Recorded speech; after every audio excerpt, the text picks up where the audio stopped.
There is a playbook for how empires fall. It has been used before, and it is being used again right now. And the truly unsettling thing is that the people inside those empires, the ones living through the decline, almost never recognize it while it is happening. They are too close to it, too comfortable with their own greatness, too convinced that whatever made them powerful in the first place will just keep on working forever.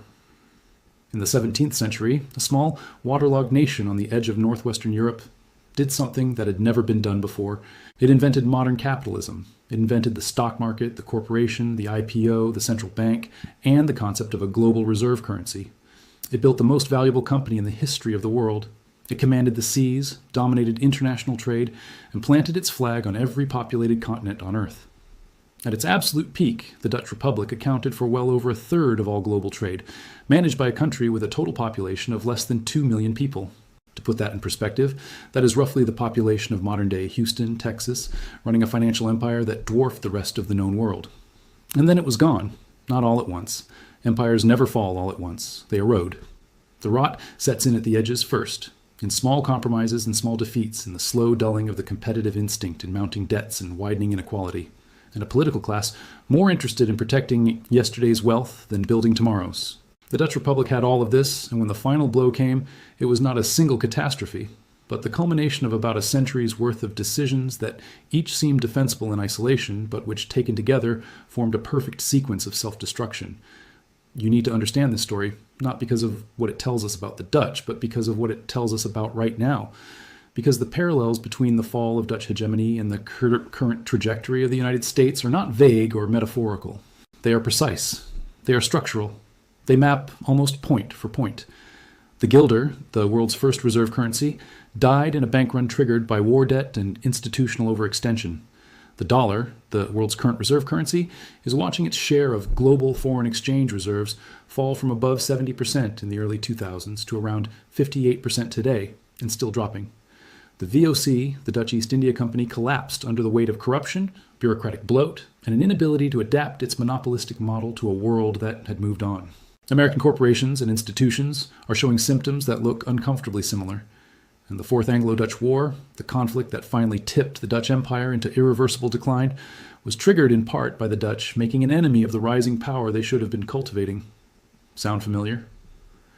Let us go back to the beginning, because to understand how the Dutch lost everything, you first need to understand what they were actually holding. By 1602, the Dutch Republic was in a state of furious innovation. For decades, small independent Dutch trading companies had been sailing to the East Indies, fighting off pirates, negotiating with local rulers, and bringing home spices that sold for enormous markups in European markets. But these companies were burning each other out. They competed so aggressively with each other that they were driving up the prices they paid in Asia and driving down the prices they received in Europe, destroying the margins that made the whole enterprise worthwhile. The solution was audacious. 7 of these companies merged into a single entity, the Verenigde Oost-Indische Compagnie, which we call the VOC, or the Dutch East India Company. And when they merged, the Dutch States General gave them something extraordinary, a government charter that amounted to a license to be a sovereign state. The VOC could sign treaties with foreign powers, declare war, raise armies, build forts, govern territories, and coin money. It was a private corporation with all the powers of a nation, operating on a continental scale. But here is the financial innovation that changed everything. To fund this operation, the VOC issued shares to the public. For the first time in human history, ordinary citizens could buy a stake in a global commercial empire and trade that stake freely. The Amsterdam Stock Exchange opened shortly thereafter to accommodate this secondary market. Within weeks of the IPO, capital poured in from across the Dutch Republic. Merchants, artisans, widows, tradesmen, they all bought shares. The VOC had invented the modern corporation and the modern capital market simultaneously in a single stroke, and it worked beyond anyone's wildest expectations. At its peak, the VOC employed roughly 50,000 people and operated a fleet of nearly 150 merchant vessels, along with 40 warships. Its private army numbered around 10,000 soldiers stationed across a network of forts and trading posts stretching from the Persian Gulf to Japan. The company controlled the global spice trade almost completely, running monopolies on nutmeg, cloves, mace, cinnamon, and pepper that made fortunes on a scale that had never existed before. The estimated value of the VOC at its height translates to somewhere in the vicinity of $7.9 trillion in today's money, making it more valuable than every company currently listed on the S&P 500 combined. The Dutch guilder, meanwhile, had become the world's first de facto global reserve currency. The Bank of Amsterdam, founded in 1609, offered merchants a bank florin that held a fixed value regardless of the chaos of the coin markets, which were constantly being debased by European monarchs in financial trouble. The guilder's stability made it the currency of choice for international trade across the entire known world. If you were a merchant in Genoa, doing business with a merchant in London, you did not use Italian or English currency. You settled in guilders, because guilders were trustworthy. Amsterdam was the world's financial capital, and the guilder was the world's financial language.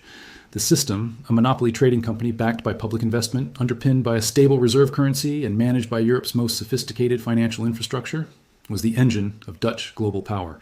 And for much of the 17th century, it ran almost perfectly.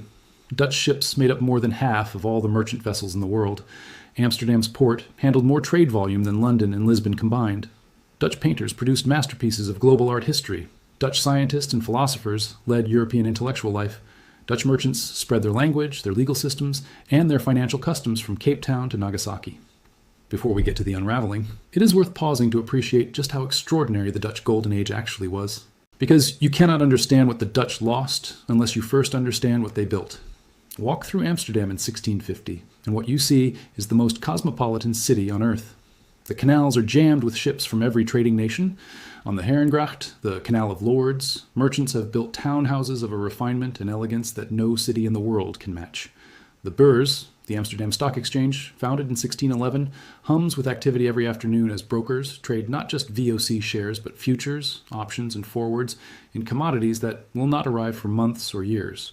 The concept of short selling exists here. The concept of margin trading exists here. Insurance contracts, negotiable instruments, sophisticated accounting practices, they are all woven into the commercial infrastructure of a city that has essentially invented the operating system of modern finance. The innovation is not only financial. Dutch shipbuilders have developed a vessel called the Vloot, a cargo ship designed with a single overriding priority: cost efficiency. It carries more cargo per unit of crew than any competing design, which means lower transportation costs per ton of goods moved, which means Dutch merchants can undercut rivals on price and still profit. Dutch engineers are draining lakes and reclaiming agricultural land at a scale that seems almost miraculous to contemporary observers. The windmill is everywhere, pumping water, grinding grain, sawing lumber, powering sawmills that produce planks for the VOC's expanding fleet. Dutch optics give the world the telescope and the microscope. Rembrandt and Vermeer are producing work that will define Western art for centuries. Spinoza is quietly working out the foundations of modern philosophy in a lens-grinding workshop. The Dutch Republic in the 17th century is the closest thing the pre-industrial world ever produced to a genuine knowledge economy. And all of this, every bit of it, is connected. The financial innovation feeds the commercial expansion. The commercial expansion funds the military power. The military power protects the trade routes. The trade routes bring the wealth. The wealth patronizes the arts and science. The arts and science attract talent from across Europe. The talent drives more innovation. It is a self-reinforcing cycle, operating at a scale and velocity that the world had never seen before, and it transforms a small nation of merchants into the dominant power of the known world in the space of a single generation. This is worth holding in mind as we trace what comes next, because the same dynamics that generated the Dutch Golden Age also generated the conditions for its destruction. The financial sophistication that made Amsterdam great also made it capable of concealing institutional rot for decades. The commercial empire that created the VOC also created the bureaucratic scale that made the VOC impossible to govern honestly. The wealth that funded the arts also funded a rentier class that had no interest in the kind of disruptive innovation that had made them rich in the first place. Prosperity hardens into complacency. Competitive energy softens into the defense of existing advantage. And the world, meanwhile, keeps moving. But success, as it turns out, is its own kind of trap. The first cracks appeared not from outside, but from within, and they started almost imperceptibly. The VOC began as a lean, entrepreneurial operation, willing to take risks and adapt quickly. But as it grew and as the fortunes it generated became institutionalized, it hardened. The company became enormous, and enormous organizations developed their own inertia. By the early 1700s, the VOC employed a bureaucracy so large and complex that it was virtually impossible to manage effectively from Amsterdam. Officials stationed in Batavia, the company's Southeast Asian headquarters in what is now Jakarta, were separated from the home office by a voyage of many months. Communication was slow, oversight was weak, and temptation was everywhere. Senior VOC officials began treating their positions as personal profit centers. They took kickbacks from local merchants, sold company goods for private gain, and kept their own trading accounts running alongside the company's official books. This practice became so normalized that it earned a semi-official nickname, Nevelerij, a word that essentially meant systematic extortion woven into the organizational fabric. It was so widespread throughout the VOC's Asian operations that it became less of a corruption problem and more of an alternative economic system running parallel to the official one. The consequences were predictable and devastating, because when corruption becomes structural, it does not just steal money, it destroys information. The company's leadership in Amsterdam was receiving financial reports from Asia that had been massaged, inflated, or simply fabricated by local officials protecting their private income streams. The board of directors, the famous Heren 17th, or the Council of 17, was making trillion guilder decisions on the basis of numbers that bore increasingly little relationship to reality. They kept paying dividends to shareholders even as the company's actual financial position deteriorated, because admitting the truth would have meant admitting to decades of mismanagement. So they borrowed to cover the dividends, and they borrowed to cover the borrowing. And by the late 1700s, the VOC had accumulated a debt burden of around 119 million guilders, with no credible plan to service it. The company was, in any realistic assessment, already bankrupt. It was only kept alive by the political connections of its shareholders and the willingness of the Bank of Amsterdam to keep extending it credit. At the same time, the VOC was facing a structural problem that no amount of internal reform could have solved. The world had moved on, and the VOC had not moved with it. The company's entire business model was built on monopolistic control of specific trade routes and specific commodities, enforced by a combination of military power and political concession. It worked brilliantly when it was the only serious operator in the room. But by the 18th century, the British East India Company had matured into a formidable rival. The French Compagnie des Indes had found its footing. European demand for spices, which had driven the VOC's initial success, had stabilized and in some cases declined as the market became oversaturated. New commodities, particularly textiles and later manufactured goods from Britain's emerging industrial revolution, were reshaping what global trade actually consisted of. The spice trade that the VOC had been built to dominate was becoming a smaller and smaller share of total global commerce. The company, locked into its original charter and its original model, was structurally incapable of pivoting. You cannot be nimble when you are the size of a government. Meanwhile, the Dutch Republic itself was aging. The burst of innovation and energy that had characterized the Dutch Golden Age in the early and mid-1600s had begun to slow by the century's end. The VOC's extraordinary profits had flooded Amsterdam with capital, and that capital had gradually shifted from productive investment into financial speculation and foreign lending. By the mid-18th century, wealthy Dutch investors were putting more of their money into British government bonds than into Dutch industry. This was rational from a purely individual standpoint because British bonds paid decent yields, and Britain's industrial revolution was creating a growth story that made Dutch manufacturers look stagnant by comparison. But collectively, it represented a withdrawal of the capital that might otherwise have funded a Dutch industrial revolution of its own. The Dutch were, in a very real sense, financing their own replacement. Then there were the wars. The Dutch Republic fought 4 conflicts with England between 1652 and 1784. Understanding how this series of wars unfolded is essential to understanding the broader Dutch decline, because each war represented a choice, or more accurately, a failure to make the right choice that compounded the damage of the one before it. The First Anglo-Dutch War, fought between 1652 and 1654, was triggered by the English Navigation Acts of 1651, which required goods being shipped to England to be carried on English ships, or ships from the country where the goods originated. This was a direct attack on the Dutch carrying trade, which had been built on the principle of moving other nations' goods for a fee. The Dutch fought back, and the war was close, but England ultimately emerged with its navigation acts intact, which meant a permanent structural constraint on Dutch commercial activity in the English market. The Second and Third Wars, fought through the 1660s and 1670s, were military draws but economic defeats. Even when the Dutch Navy performed brilliantly, which it did on several occasions, the cost of running a major naval war was enormous, and the Dutch, whose commercial empire depended on stable trade conditions, suffered more from the disruption than the English did. What is important to understand about these wars is not their individual outcomes, but their cumulative financial effect. Each one required extraordinary fiscal mobilization. Each one ran up debt that was never fully retired before the next conflict began. Each one took shipbuilders, sailors, and capital away from the commercial activities that generated the tax revenue to fund the war in the first place. The Dutch Republic was, in a profound sense, fighting itself into poverty while believing it was defending its prosperity. The short-term logic of each conflict was defensible. The long-term logic of the sequence was catastrophic. But it was the fourth of these conflicts, the Fourth Anglo-Dutch War of 1780 to 1784, that crossed the line from damaging to terminal. To understand how this war started, you need to appreciate the geopolitical situation of the 1770s. Britain was fighting for its life in the American colonies, and the Dutch, while technically neutral, were quietly doing what Dutch merchants had always done, making money. They were selling arms, naval stores, and supplies through the Caribbean outpost of St. Eustatius, a tiny Dutch island colony in the Lesser Antilles that had become the most important transshipment hub in the Atlantic world. American ships came to St. Eustatius and left with Dutch and French goods. European money flooded in. The island was, quite literally, a financial lifeline of the American Revolution, and the British knew it. In 1776, the Dutch governor of St. Eustatius committed what the British considered an act of open provocation by ordering a cannon salute to acknowledge an American naval vessel flying the new American flag. It was among the first official recognitions of American sovereignty by any foreign power, and the British did not forget it. Then in 1780, British naval forces intercepted an American envoy named Henry Lawrence, who was en route to Amsterdam carrying documents that proved the Dutch were negotiating a formal treaty of commerce with the American revolutionaries. This was the pretext Britain needed. In December 1780, Britain declared war on the Dutch Republic, and what followed was less a war than an organized plundering. The British knew that the Dutch Navy had been neglected for decades, reduced to fewer than 20 ships of the line that were poorly maintained and poorly crewed. Within weeks of the declaration of war, more than 200 Dutch merchant vessels had been captured, along with cargo valued at around 15 million guilders.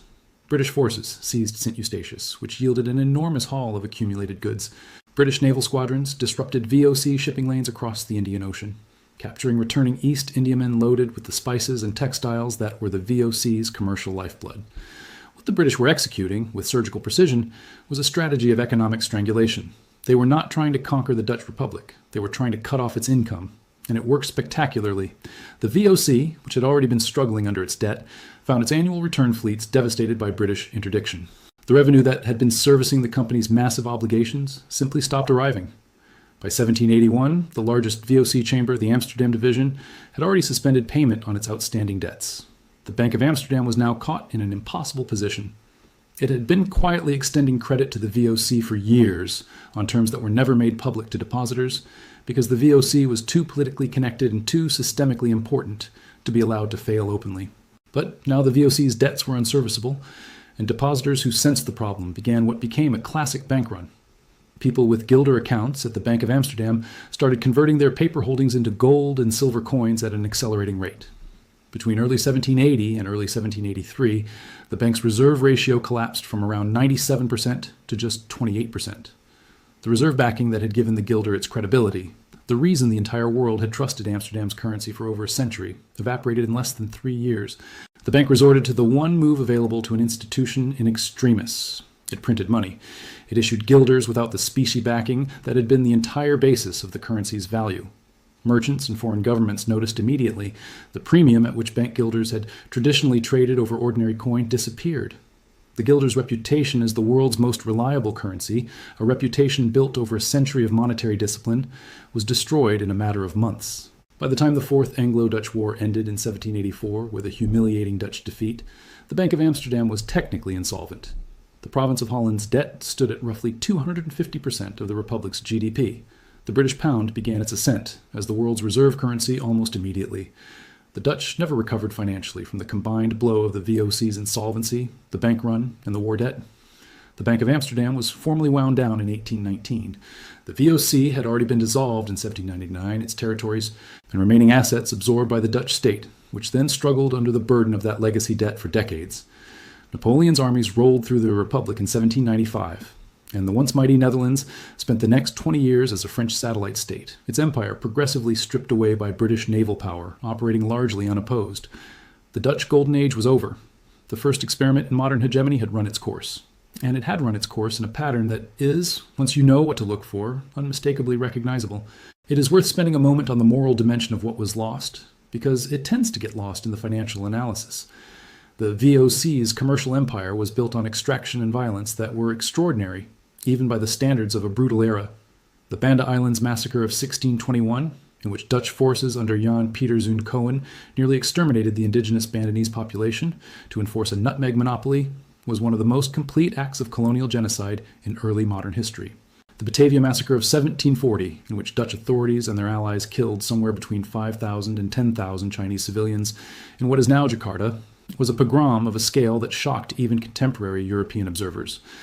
The VOC's system of forced cultivation, which compelled entire populations to grow spices for the company at set prices while local food production was suppressed, created famines and generational poverty across the East Indies. These were not incidental to the Dutch commercial model, they were constitutive of it. This matters for the hegemony analysis in a specific way. The VOC's ability to enforce monopolies through violence allowed it to generate extraordinary margins without having to compete on quality, efficiency, or genuine value creation. When you can force a local population to sell nutmeg for a price you set and execute anyone who sells to a rival buyer, you do not need to be economically efficient. But that kind of monopoly rent is both dependent on continued coercion and inherently fragile when coercion weakens. As the VOC's military power declined relative to its competitors in the 18th century, the monopoly arrangements that had generated its profits could not be maintained. The company had never developed the genuine commercial efficiency that would have allowed it to compete in a more open market. It had optimized for extraction, not for value creation, and when the extraction became harder to enforce, there was nothing underneath it. This is perhaps the most pointed comparison to the modern era.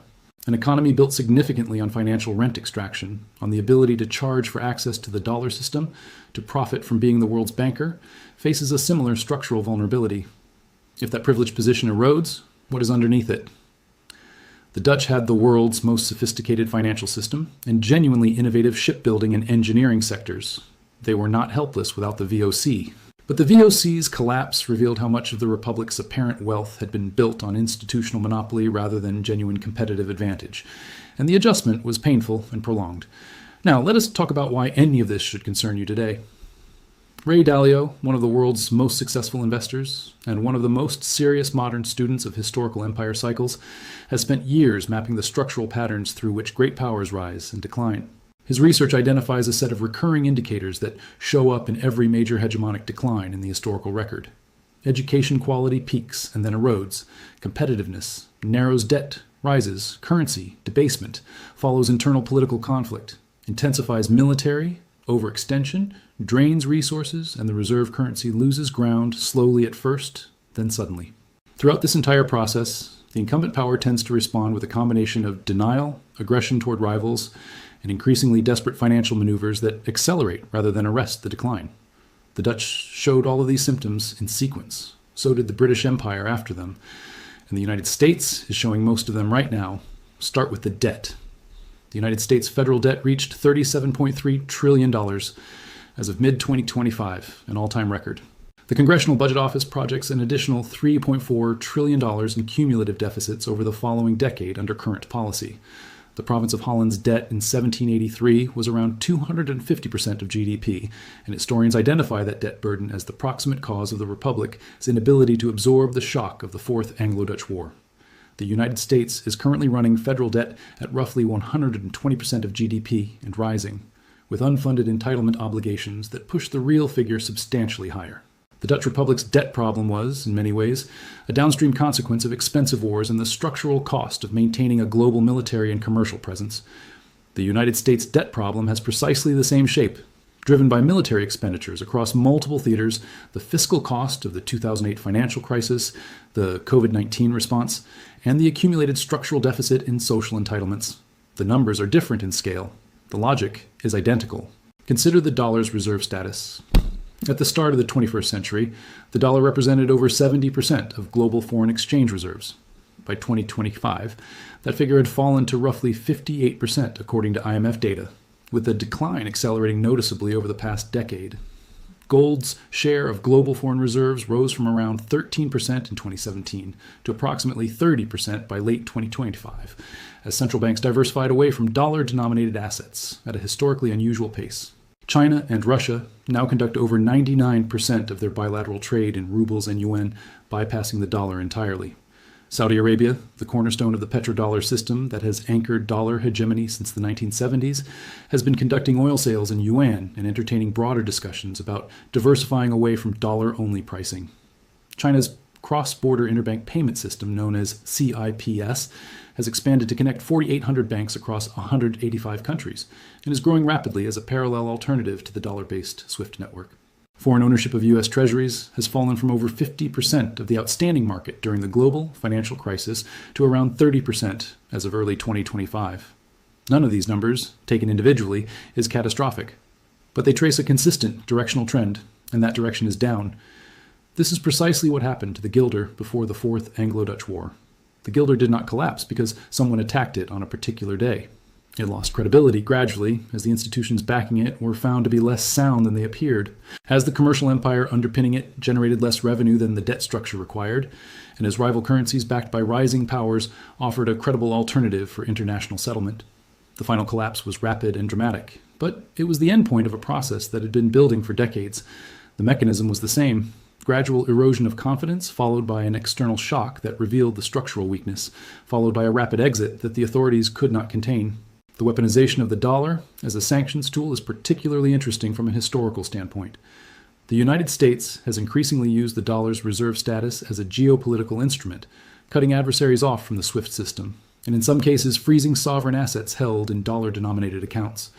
Russia's exclusion from SWIFT after its 2022 invasion of Ukraine accelerated de-dollarization more than any amount of Chinese economic advocacy had managed to achieve, because it demonstrated to every government in the world that dollar-denominated assets were not as safe as they appeared. They could be frozen by American political decision. This was a revelation that concentrated minds in Beijing, Riyadh, Delhi, and elsewhere. The guilder's reputation was similarly destroyed not by a single dramatic event, but by the revelation that the institutions backing it, the Bank of Amsterdam and the VOC, were less solvent and less reliable than people had believed. Once that perception took hold, the exit was rapid. Perception, in currency markets, has a habit of creating its own reality. There is also the question of competitive decline. The Dutch Golden Age was built on genuine competitive advantage. Dutch ships were faster and cheaper to build and operate than those of any rival. Dutch merchants were better organized, better capitalized, and had better financial tools than anyone else. Dutch engineers led the world in water management and land reclamation. Dutch scientists and philosophers were at the frontier of human knowledge. This productivity advantage was real, and it was the foundation of everything else. The reserve currency status, the VOC's commercial dominance, the military power, all of it rested on an underlying competitive edge that kept making the Dutch richer relative to their rivals. When that edge eroded, when the British began to out-innovate the Dutch in shipbuilding and manufacturing, when the Industrial Revolution shifted the center of productive gravity from Amsterdam to Manchester and Birmingham, the entire edifice lost its foundation. The United States built its post-war hegemony on a similarly real competitive foundation. American manufacturing, American technology, American universities, American innovation were genuinely superior to those of most competitors for several decades after World War II. That competitive advantage justified the reserve currency status, the military alliances, the geopolitical influence, but over time, that underlying edge has narrowed. China's share of global manufacturing output has risen dramatically over the past 3 decades, while America has fallen. In sectors like consumer electronics, solar panels, electric vehicles, and battery technology, Chinese companies have moved from imitators to genuine world leaders. American infrastructure has deteriorated relative to peer nations. The gap in educational outcomes between the United States and leading Asian economies in core technical subjects has widened significantly. None of this means the United States is about to become a minor power. But it means the competitive justification for dollar hegemony is becoming thinner, just as the commercial justification for guilder hegemony became thinner as Dutch trade dominance eroded. The political fragmentation problem is perhaps the most historically resonant parallel of all. The Dutch Republic was not a unified state. It was a confederation of 7 provinces, each with its own government, its own interests, and its own effective veto power over collective decisions. The province of Holland was by far the richest and most commercially oriented, and it consistently pushed for policies that prioritized trade over military adventure. Other provinces had different priorities, different industries, different relationships with the landholding aristocracy versus the merchant class. These divisions made coherent national strategy nearly impossible. The Republic could not respond quickly or decisively to threats, because every significant decision had to be negotiated across a fundamentally fractured political structure. And as the empire matured and the stakes of every policy decision grew larger, the political fragmentation became more rather than less paralyzing. Historians of the Dutch Republic note that in the years leading up to the Fourth Anglo-Dutch War, the Republic's political dysfunction had reached a level that actively prevented it from taking the defensive measures that might have preserved its position. The Dutch Navy was in a state of neglect, not because the Republic lacked the wealth to maintain it, but because the political coalition required to authorize the necessary spending could not be assembled. The decision to side quietly with the American colonists, which ultimately triggered the British declaration of war, was driven by Amsterdam's merchant interests and was deeply opposed by other political factions. The Republic stumbled into the most consequential war of its history as a result of political gridlock and factional maneuvering, rather than deliberate strategic choice. American political polarization has reached levels that many political scientists consider genuinely dangerous to governance capacity. Congress has repeatedly failed to pass basic legislation, including government budgets, debt ceiling increases, and urgent appropriations due to partisan deadlock. Infrastructure, defense procurement, industrial policy, immigration reform, and long-term fiscal strategy, all the areas where the United States most urgently needs coherent long-term planning, are precisely the areas where political dysfunction has been most severe. The comparison to the Dutch Republic's pre-decline paralysis is not a flattering one, but it is an accurate one. The VOC's trajectory also maps uncomfortably onto the evolution of several major American institutions. The VOC began as a lean, genuinely innovative commercial enterprise that created real economic value by connecting distant markets and managing logistical complexity at unprecedented scale. Over time, it became a bureaucratic giant that extracted rents, suppressed competition, used political connections to maintain monopolies past their economic usefulness, and manipulated its financial reporting to hide the gap between claimed and actual performance. The financialization of the American economy, where financial services grew from around 4% of GDP in the 1970s to over 8% by the 2000s, generating enormous incomes for a small class of financial intermediaries, while contributing to widening inequality mirrors the Dutch pattern of capital withdrawal from productive investment into financial rent extraction. The 2008 financial crisis, in which major institutions were found to have been operating with far more leverage and far less real collateral than regulators or investors had understood, has echoes of the Bank of Amsterdam's concealed insolvency.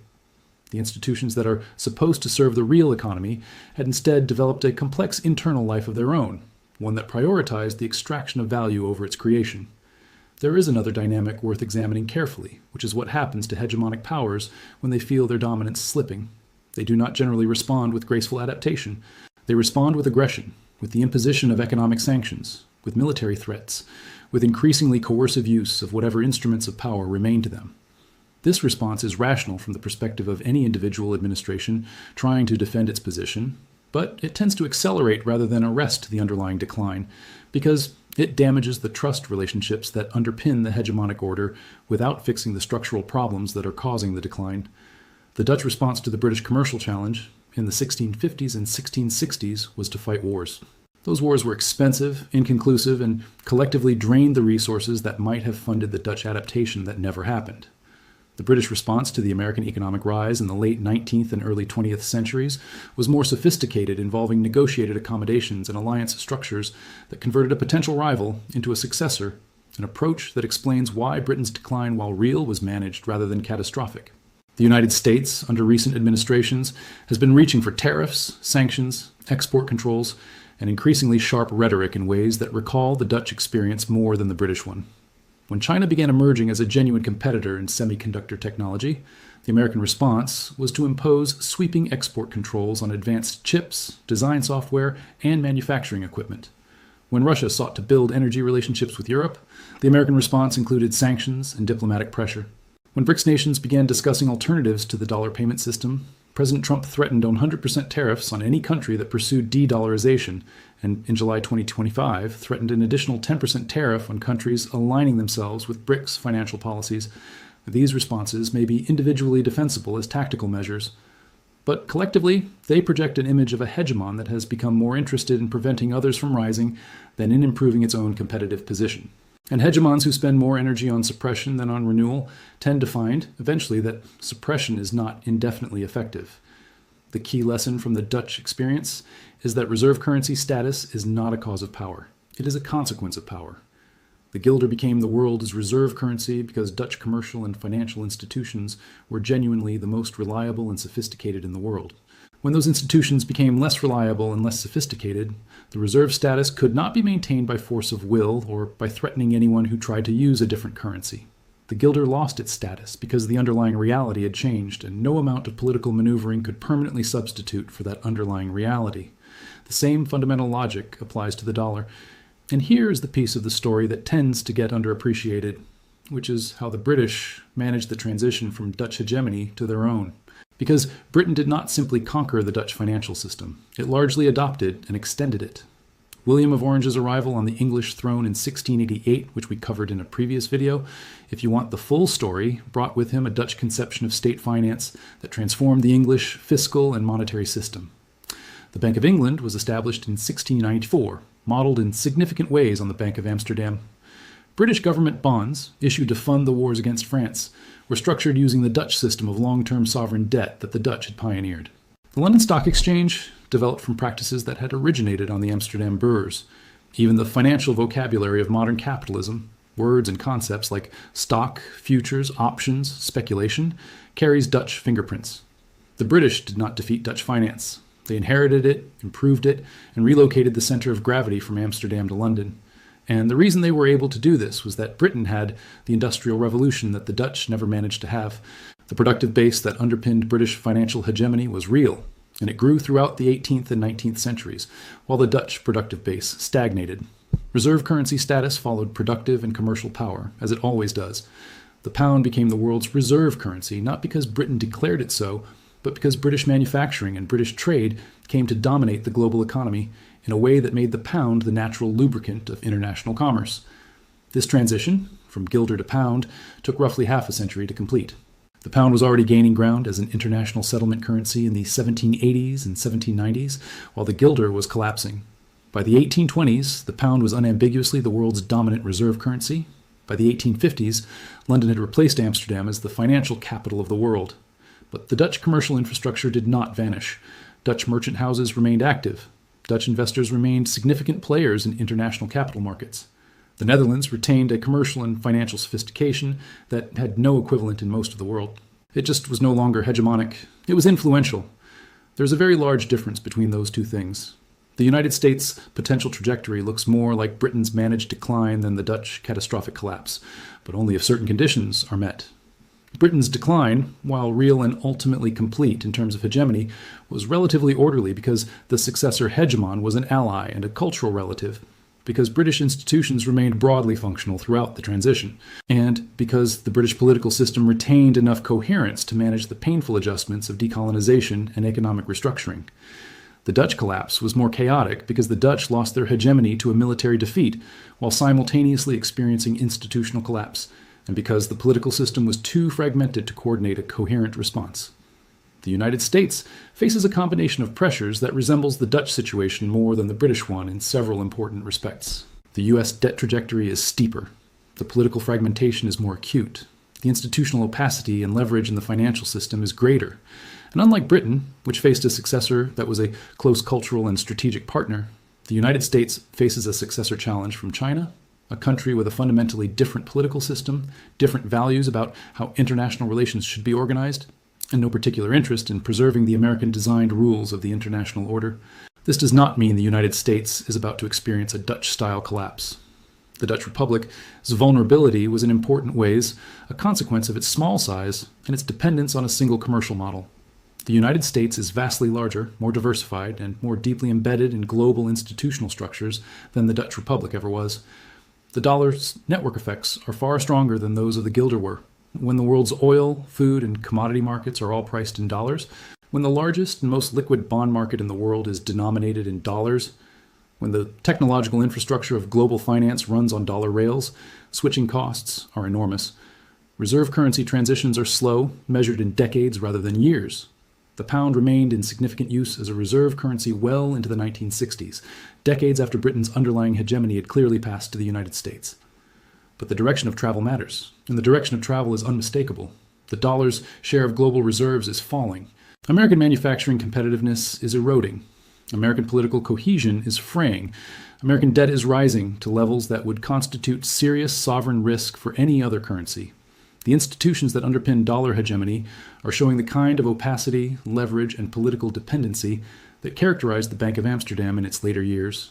And rivals are building alternative financial infrastructure, not quickly enough to pose an imminent threat to dollar dominance, but steadily enough to indicate the general direction of where the next generation of international finance is heading.